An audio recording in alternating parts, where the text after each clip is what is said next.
Good morning students. कैसे हो बेटा? बेटा आज हम नैतिक शिक्षा का पाठ गायत्री जप का प्रभाव पढ़ेंगे, जिसमें हम गायत्री मंत्र का सही उच्चारण, गायत्री मंत्र का अर्थ, गायत्री मंत्र की महिमा और गायत्री मंत्र करने की विधि, समय और स्थान के बारे में डिटेल में जानकारी प्राप्त करेंगे और गायत्री मंत्र के जप के प्रभाव से किस किस को क्या क्या लाभ हुआ या उनके जीवन में क्या क्या परिवर्तन आया, ये सब हम इस चैप्टर में पढ़ेंगे। तो चलिए चैप्टर की रीडिंग शुरू करने से पहले सबसे पहले हम इस चैप्टर के लर्निंग आउटकम्स के बारे में जानते हैं। बच्चों, आपको गायत्री मंत्र की एक वीडियो भेजी जा रही है, जिसको सुनकर आप गायत्री मंत्र का सस्वर वाचन कर पाएंगे। और बेटा, इस पाठ को पढ़कर आप गायत्री मंत्र और गायत्री मंत्र का अर्थ भी लिख पाएंगे। और बच्चों, पाठ को पढ़ने के बाद आप गायत्री मंत्र की महिमा का भी वर्णन कर पाओगे, मतलब उसके बारे में बता पाओगे। और बेटा, गायत्री मंत्र के जप की सही विधि क्या है, सही समय क्या है और सही स्थान कैसा होना चाहिए, इसके बारे में भी आप बता पाओगे। और बेटा, स्वामी विरजानंद जी और महात्मा आनंद स्वामी जी को प्राप्त हुए गायत्री जाप के फल का उल्लेख भी कर पाओगे, मतलब उनको गायत्री मंत्र का जाप करने से क्या क्या लाभ प्राप्त हुआ, उसके बारे में भी आप बता पाओगे। तो चलिए सबसे पहले हम गायत्री मंत्र की वीडियो सुनते हैं।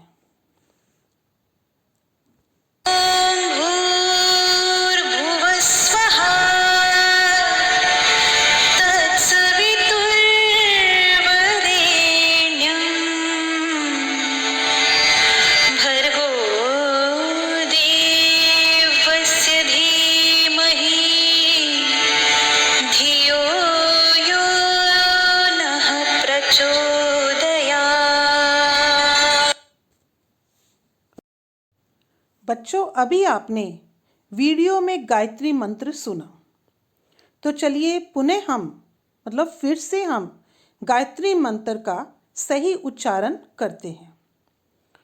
ओम भूर्भुवः स्वः तत्सवितुर्वरेण्यं भर्गो देवस्य धीमहि धियो यो नः प्रचोदयात्। द्वारा फिर से बोलती हूँ। ओम भूर्भुवः स्वः तत्सवितुर्वरेण्यं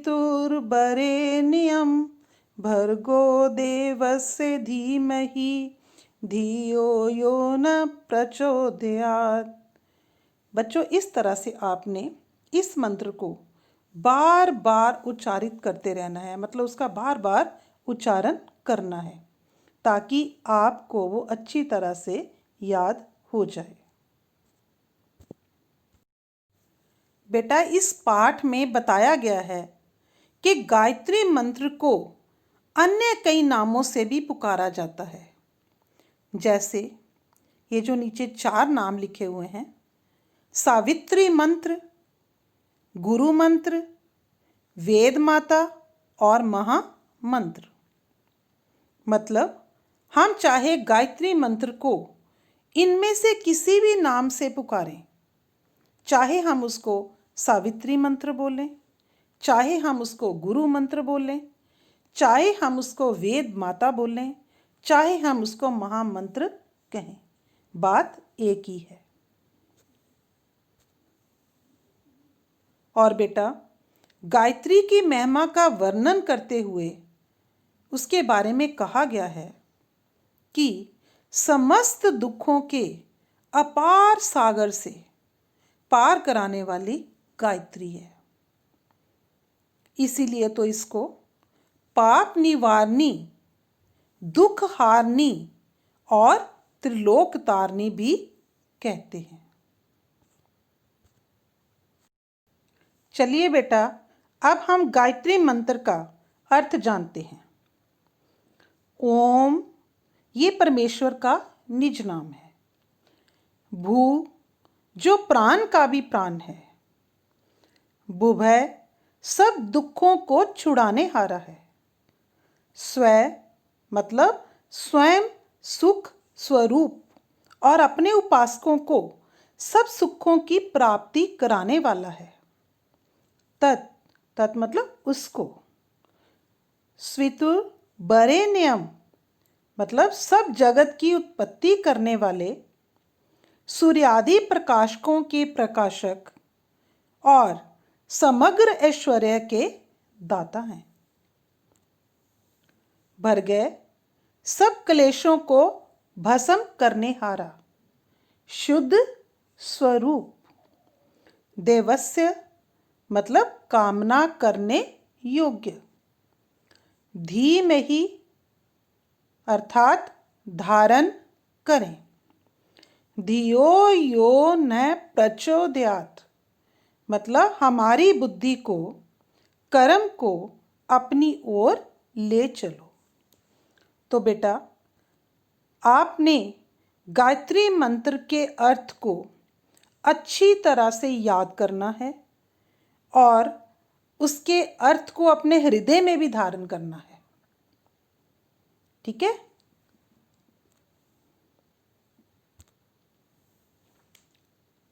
तो चलिए अब हम गायत्री मंत्र का जाप करते हुए उपासक के अंदर कैसी भावना होनी चाहिए उसके बारे में जानते हैं।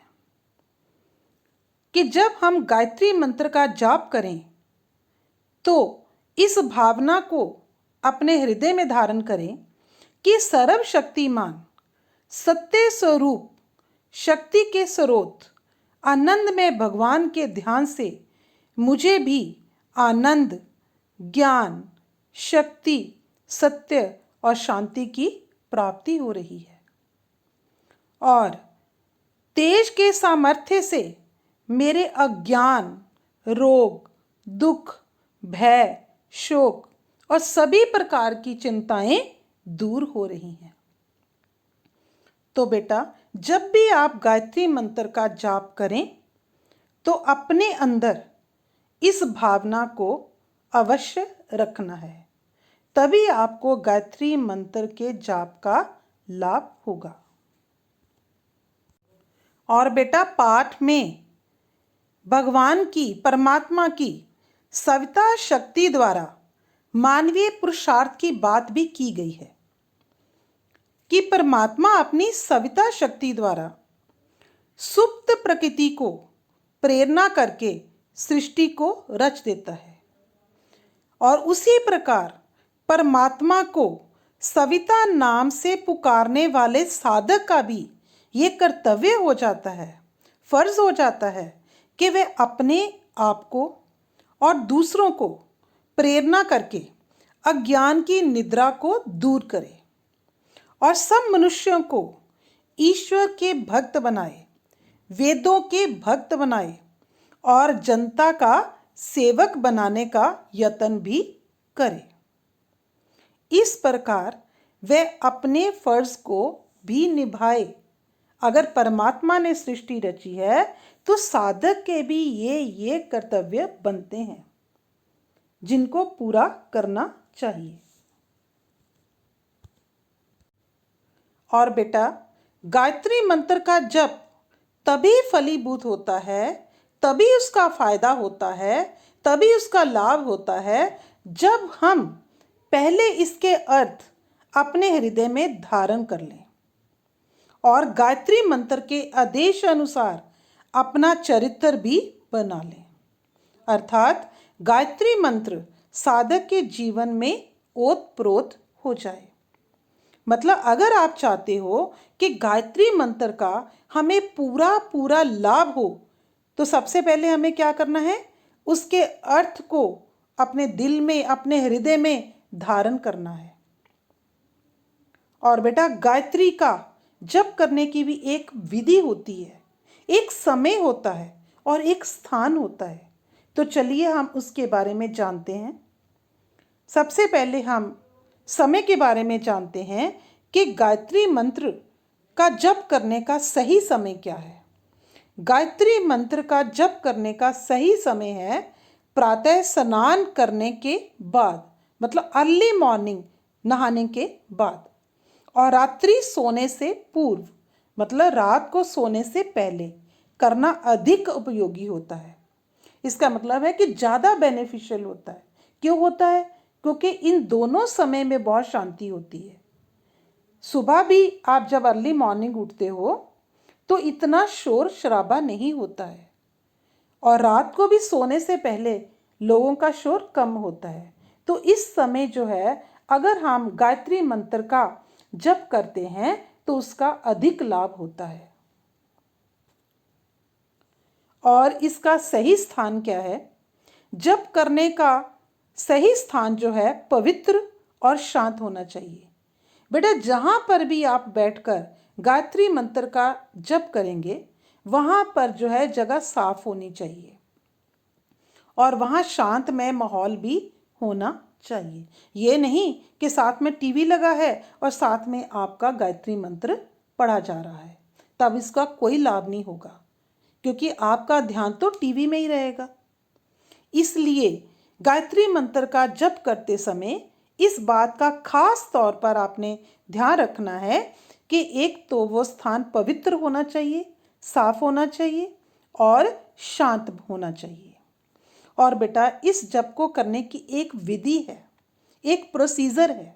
वो क्या है कि गायत्री मंत्र का जप करते समय उपासक के अंदर ये भावना होनी चाहिए कि इस मंत्र के जप से उसे आनंद, ज्ञान और शक्ति प्राप्त हो रही है और उसके सभी अज्ञान, रोग, दुख, चिंता आदि दूर हो रहे हैं। ये हमने पहले भी आपको बताया है कि गायत्री मंत्र का उच्चारण करते समय आपको अपने दिल के अंदर ये भावना रखनी है कि इस मंत्र के जाप से मुझे सभी प्रकार के सुखों की प्राप्ति हो रही है। तभी आपको गायत्री मंत्र के जप का सही सही लाभ प्राप्त होगा। बेटा महात्मा गांधी जी ने भी गायत्री मंत्र के विषय में अपने विचार व्यक्त करे हैं। उन्होंने अपने एक लेख में लिखा है कि गायत्री मंत्र का स्थिर चित्त और शांत हृदय से किया गया जप आपत्ति काल के संकटों को दूर करने का सामर्थ्य रखता है और आत्मा की उन्नति के लिए भी उपयोगी है। कहने का भाव ये है कि अगर हम गायत्री मंत्र का जप स्थिर चित्त होकर और शांत हृदय से करते हैं तो वह हमारे सभी संकटों को दूर करने की सामर्थ्य रखता है। मतलब गायत्री मंत्र के जप करने से गायत्री मंत्र की पावर जो है आप पर काम करने लगती है। मतलब गायत्री मंत्र में इतनी पावर है, इतनी शक्ति है कि वो आपके सभी दुखों को दूर कर सकता है और आपकी आत्मा की भी इससे उन्नति होती है। तो इसलिए बच्चों, आपने महात्मा गांधी जी ने हमें गायत्री मंत्र के विषय में जो बताया है उसको भी आपने अपने जीवन में धारण करना है। बच्चों, महात्मा विरजानंद जी और महात्मा अनंत स्वामी जी को गायत्री के जप से बहुत लाभ प्राप्त हुआ। आइए जानते हैं कि वो क्या लाभ प्राप्त हुआ। स्वामी विरजानंद जी को गायत्री मंत्र के जप से सिद्धि प्राप्त हुई। और बेटा गायत्री की सिद्धि से मनुष्य भगवान तक का साक्षात्कार कर सकता है, मतलब भगवान के दर्शन कर सकता है। इतना लाभ उन्हें प्राप्त हुआ। और महात्मा अनंत स्वामी जी बचपन से मंद बुद्धि थे। मंद बुद्धि होने के कारण हमेशा निराश रहा करते थे।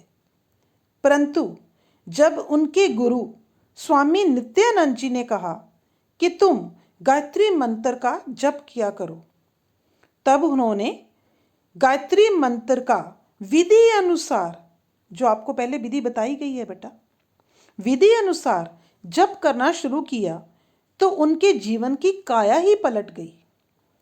वे कक्षा में प्रथम आने लग गए और दिन रात उन्नति करने लग गए और जीवन भर गायत्री मंत्र का जप करते हुए सदा आगे ही आगे बढ़ते गए।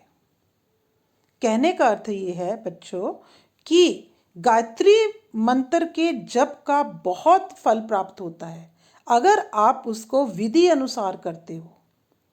तो जो विधि आपको बताई गई है, जो समय बताया गया है, जो स्थान बताया गया है, आपने भी उसके अनुसार ही गायत्री मंत्र का जप करना है। फिर आप भी जो लाभ महात्मा विरजानंद जी को प्राप्त हुए और जो लाभ महात्मा अनंत स्वामी जी को गायत्री का प्राप्त हुआ, वो आपको भी प्राप्त हो सकता है। तो आप अवश्य गायत्री मंत्र का जप करिए। बेटा आपको याद है ना कि पाठ के स्टार्टिंग में ही हमने लर्निंग आउटकम्स की बात की थी। तो बेटा अब आपने गायत्री मंत्र के उच्चारण की ऑडियो वीडियो देख भी ली है और सुन भी ली है। तो अब आप गायत्री मंत्र का सस्वर वाचन भी कर पाएंगे। और बेटा पाठ में आपको गायत्री मंत्र का अर्थ, उसकी महिमा बताई गई है, उसके विधि बताई गई है, समय बताया गया है, स्थान बताया गया है और गायत्री मंत्र से किस किस को क्या क्या लाभ प्राप्त हुआ। ऐसे स्वामी बिरजानंद जी को और महात्मा अनंत स्वामी जी को भी गायत्री जप का बहुत लाभ प्राप्त हुआ। तो अब आप गायत्री मंत्र का अर्थ भी लिख पाओगे, उसकी महिमा का भी वर्णन कर पाओगे और उसके जप की विधि, स्थान, समय के बारे में भी बता पाओगे और स्वामी बिरजानंद जी और महात्मा अनंत स्वामी जी को भी प्राप्त हुए गायत्री जप के फल का उल्लेख भी कर पाओगे। तो बेटा अब हमने गायत्री मंत्र के बारे में अच्छी तरह से पढ़ लिया, जान लिया और गायत्री का हमारे जीवन पर क्या प्रभाव होता है उसके बारे में भी जान लिया। तो आपने ये भी जाना कि गायत्री मंत्र द्वारा सारे विश्व को, सारे संसार को उत्पन्न करने वाले परमात्मा का, उसको पैदा करने वाले परमात्मा का जो उत्तम तेज है, उसका ध्यान करने से बुद्धि की सभी प्रकार की मलिनता दूर हो जाती है। और बेटा मुझे उम्मीद है कि आपको जितनी डिटेल से ये पाठ बताया गया है, आपको भी उसको अच्छी तरह से अगेन दोबारा रीड करना है और जो बताया गई हैं बातें उसको अपने जीवन में धारण करना है और गायत्री मंत्र का जप आपने ज़रूर करना है। धन्यवाद।